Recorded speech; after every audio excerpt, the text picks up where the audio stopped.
I'm Katie, the beauty editor. I hope you're all well.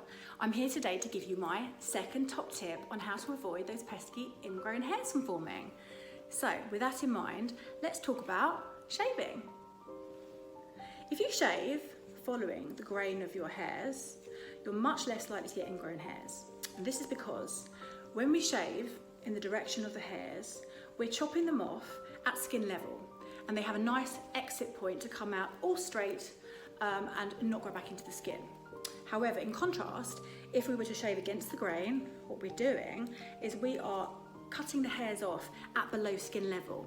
And what that means is that it's much more likely that the hairs are not going to come out, but they're going to get stuck and they're going to grow into the skin instead.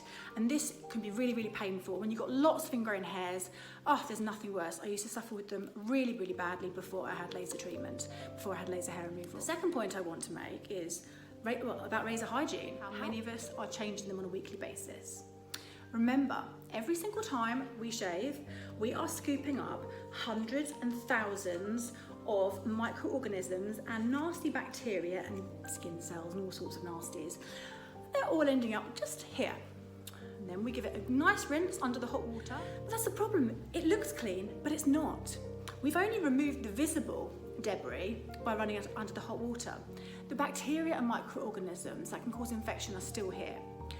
And then, to compound matters further, where do we store our disposable razors, or our razors in general? We tend to leave them in our bathroom, in our shower room.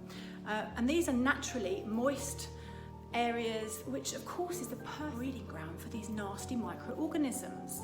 So, my top tip for you, well, twofold really. Shave in the direction of your hairs, make sure you follow that, and change your razor every single week without fail. So guys, that's it from me. I'm sure I'll have another top tip coming tomorrow, and I'll speak to you soon. Take care, guys.